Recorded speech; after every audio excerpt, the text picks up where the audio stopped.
बच्चों chapter laws of motion में एक टॉपिक है सर्कुलर मोशन। उसको वर्ड टू वर्ड एक्सप्लेन करती हूँ एनसीईआरटी में से आपको।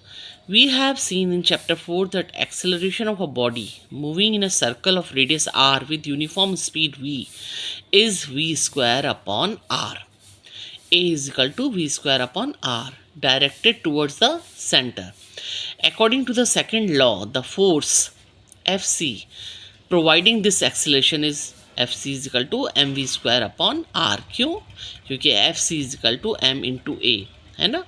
a is equal to v square upon r, तो Fc centripetal force is equal to mv square upon r for a circular motion where m is the mass of the body. This force directed towards the center is called the centripetal force. For a stone rotated in a circle by a string, the centripetal force is provided by the tension in the spring। ठीक है ना। String में कौन है, centripetal force का काम कौन कर रहा है, टेंशन।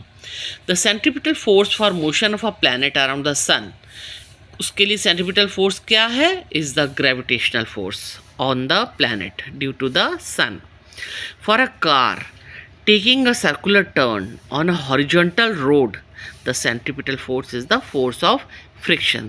तो centripetal force जो है वो अलग अलग सिचुएशन में अलग अलग है, अलग अलग तरह के फोर्स हैं। जैसे आपने देखा फ्रिक्शनल फोर्स है, ग्रेविटेशनल फोर्स है, टेंशन है स्ट्रिंग के अंदर, ये सब they all are acting as a centripetal force in the circular motion.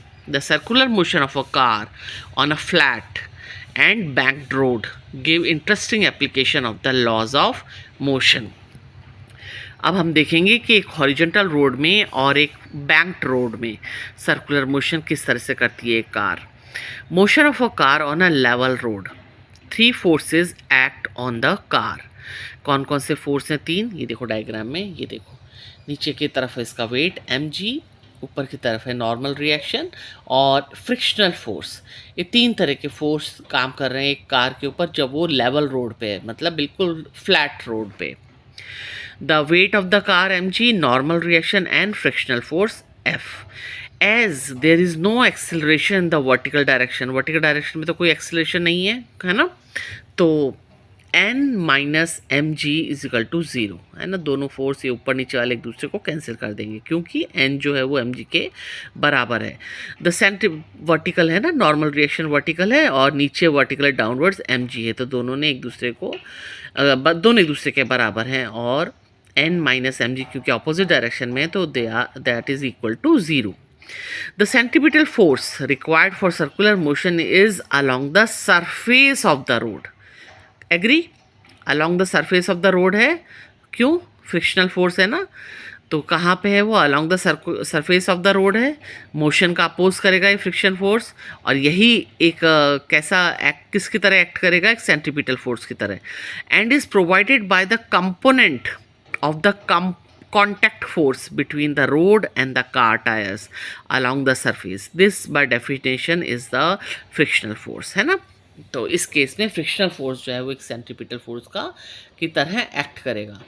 Is a static friction that provides a centripetal acceleration.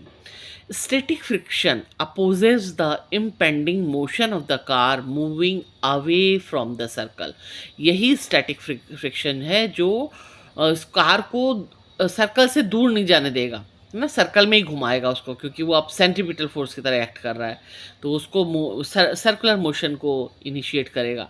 We get the result F is equal to M V का square upon R is less than और equal to mu S N. Mu क्या है, mu S ये है बच्चों frictional force का coefficient. तो जो हमारा ये फोर्स है सेंट्रीपिटल फोर्स या जो हमारा फ्रिक्शनल फोर्स है, इसको हमेशा कम होना चाहिए या बराबर होना चाहिए किसके, कोएफिशिएंट ऑफ फ्रिक्शन और नॉर्मल रिएक्शन के। अब हमने क्या किया, अब हमने क्या इसमें से वी स्क्वायर का फार्मूला निकाला, v square is equal to mu S n r upon m. ठीक है, अब एन की वैल्यू आपको पता है, n is equal to m g के बराबर है, अभी आपने देखा था normal reaction is equal to weight of the car, तो आप एन की जगह एम जी रख दोगे तो एम से एम कट जाएगा और आपके पास आ जाएगा V square is less than और equal to mu S R G, या वी किसके बराबर हो जाएगा, under root mu S R G है ना। तो मैक्सिमम स्पीड आपको चाहिए, उसके लिए देखो मैक्सिमम स्पीड किस किस चीज़ पे डिपेंड कर रही है। एक तो radius of the circular path, कितना उस सर्कल, जिस सर्कल पे कार को घूम रहा है, तो रेडियस ज़्यादा है तो आप ज़्यादा स्पीड रख सकते हो, और अगर कोएफिशिएंट ज़्यादा है फ्रिक्शन फोर्स का तो भी आप मैक्सिमम स्पीड रख सकते हो। और जी तो आपको पता है ये एक्सेलरेशन ड्यू टू ग्रेविटी है, which is independent of the mass of the car, कहीं से मास तो है ही नहीं। This shows that for a given value of mu S and R there is a maximum speed of circular motion of car possible, namely V max is equal to root mu S R G. आ गया समझ में? अब क्या है, अब हम करते हैं, अब हम इसमें बहुत ज़्यादा स्पीड नहीं रख पाते हैं। जब एक लेवल सरफेस पे आपको सर्कुलर मोशन कराना होता है ना कार को, थोड़ी स्पीड कम करनी पड़ती है आपको, नहीं तो वो जाएगी दूसरी तरफ जाने लग जाती है। फ्रिक्शनल फोर्स से ज़्यादा स्पीड रख दोगे ना आप तो फिर वो स्किड कर जाएगी। तो क्या करते हैं, उसको बैंक रोड बनाते हैं। एक एंगल पे देखो बैंक बनाया है ना, बैंक रोड का मतलब क्या होता है, एक एंगल पे एक साइड से उसको उठा देते हैं रोड को, तो उससे क्या है आप स्पीड ज़्यादा रख सकते हो। देखो किस तरह से, motion of a car on a banked road, we can reduce the contribution of friction to the circular motion of the car if the road is banked, since there is no acceleration along the vertical direction, the net force along this direction must be zero, है ना। Vertical direction में तो कोई acceleration है ही नहीं, है ना। तो इसलिए क्या हो जाएगा, n cos theta is equal to m g plus f sine theta. कहाँ से आया ये, देखो बैंक रोड है ये, ठीक है। इसमें आप बोलोगे नॉर्मल के कंपोनेंट्स कहाँ से आ गए, भाई नॉर्मल अभी वर्टिकल डायरेक्शन में एम जी से कैंसिल नहीं हो रहा है ना, वो तो तब होता कैंसिल, ये तो बैंक रोड है तो इसमें एक एंगल पे है एन, और जब एंगल थीटा पे नॉर्मल रिएक्शन होगी, देखो डायग्राम में, तो इसके दो कंपोनेंट होंगे, एक horizontal component n sine theta और एक vertical component n cos theta, ठीक है। और नीचे की तरफ फोर्स के भी कंपोनेंट है, एक कंपोनेंट है नीचे एफ साइन थीटा और एक है एफ कॉस थीटा, ये देखो दूसरी पिक्चर में, है ना। तो आपने क्या रिएक्शन देखी, आपने देखा कि n cos theta is equal to m g plus f sine theta. ये देखो पिक्चर में एन कॉस थीटा किसके बराबर है, m g plus f sine theta, है ना। और ये दोनों जो है मतलब ये ज़ीरो है, वर्टिकल डायरेक्शन में एक्सेलरेशन ज़ीरो है। The centripetal force is provided by the horizontal components of n and f. अब इस केस में जो सेंट्रीपिटल फोर्स है, पहले तो सिर्फ फ्रिक्शनल फोर्स के कारण ही था, लेकिन अब जो कंपोनेंट ऑफ नॉर्मल रिएक्शन है वो भी it is also providing the centripetal force, मतलब फ्रिक्शनल फोर्स पे डिपेंडेंसी ख़त्म हो गई है पूरी तरह से। तो अभी क्योंकि एक कंपोनेंट ऑफ नॉर्मल रिएक्शन भी उसमें आ गया, पिक्चर में आ गया है, तो अभी देखो हॉरिजॉन्टल कंपोनेंट में क्या क्या है, n sine theta plus f cos theta is equal to M v square upon r. कहाँ से क्या है ये m v square upon r, यही सेंट्रीपिटल फोर्स है। और किसके एन साइन थीटा, देखो ये वाली पिक्चर देखो, एन साइन थीटा और एफ कॉस थीटा, है ना।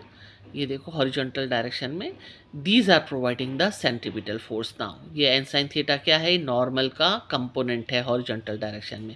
एफ कॉस थीटा क्या है, ये फोर्स का कंपोनेंट है, एफ कॉस थीटा, है ना। ये दोनों प्रोवाइड कर रहे हैं, अब they are equal to M v square upon are.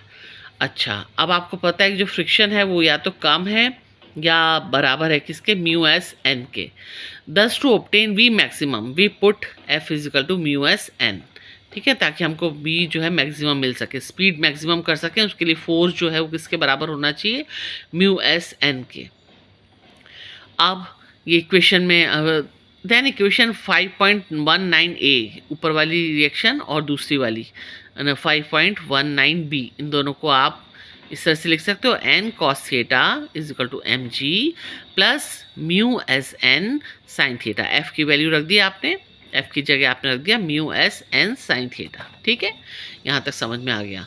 अब आप और इक्वेशन चेंज करो, देखो n sine theta plus mu s cos theta is equal to m v square upon n, ठीक है ना। ये इक्वेशन है ना, आपने बदल दी, उसमें भी आपने एफ की जगह आपने क्या रख दिया, mu S n, okay, f की वैल्यू।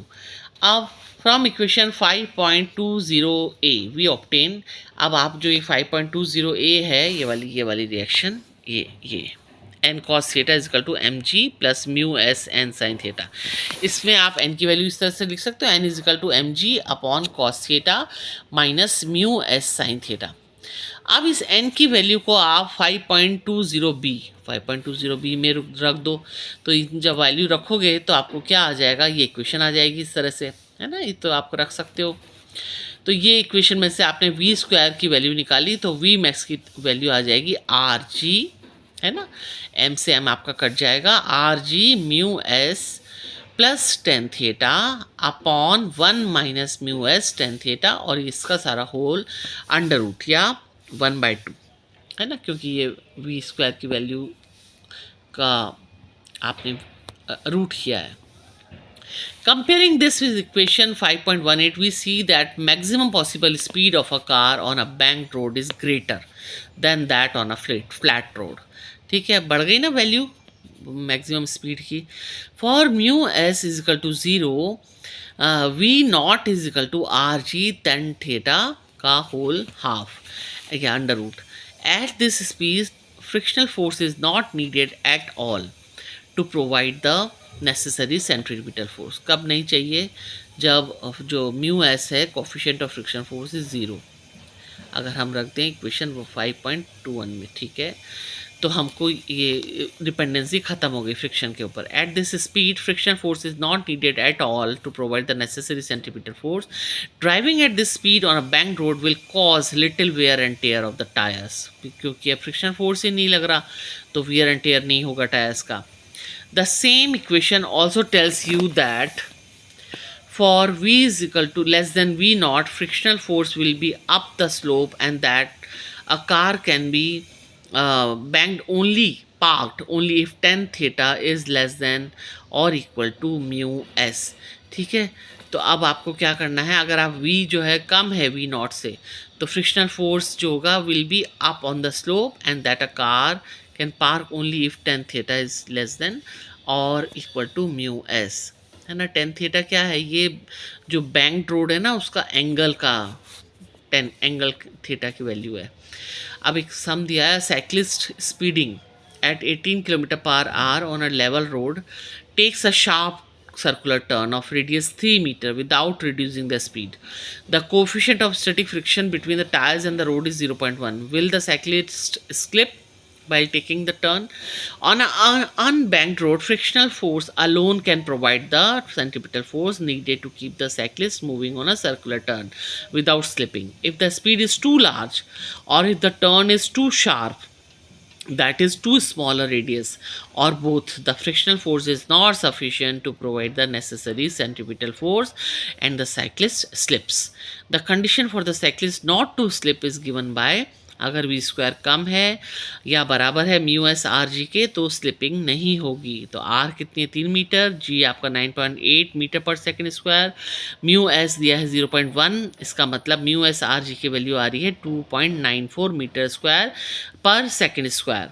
तो वी कितना हो जाएगा, वी हो जाएगा आपका, वी स्क्वायर की वैल्यू है ना ये, तो वी की वैल्यू हो गई आपकी 5 मीटर पर सेकेंड, है ना। तो वी स्क्वायर कितना हो जाएगा 25 metre square second square. The condition is not obeyed, the cyclist will slip while taking the circular turn. तो आपका बच्चों आपको स्पीड क्या मांगी, उस बच्चा किस स्पीड से चला रहा है 5 मीटर पर सेकेंड की स्पीड से, है ना। इसका मतलब वी स्क्वायर की वैल्यू कितनी हो गई उसकी 25, और आपकी जो रिक्वायर्ड है आपकी जिस रोड पे वो सिर्फ 2.94 है, तो बहुत ज़्यादा स्पीड से चला रहा है बच्चा, तो वो तो स्लिप होगा ही होगा। देखा आपने कैसे आपको स्पीड को कंट्रोल में रखना होता है, नहीं तो आप सर्कल टर्न लेते समय स्किड कर जाओगे। ठीक है, दूसरा सम है, a circular race track of radius 300 meter is banked at an angle of 15 degree. If the coefficient of friction between the wheels of race car and the road is 0.2, what is the optimum speed of the race car to avoid wear and tear on its tire, and the maximum permissible speed to avoid slipping?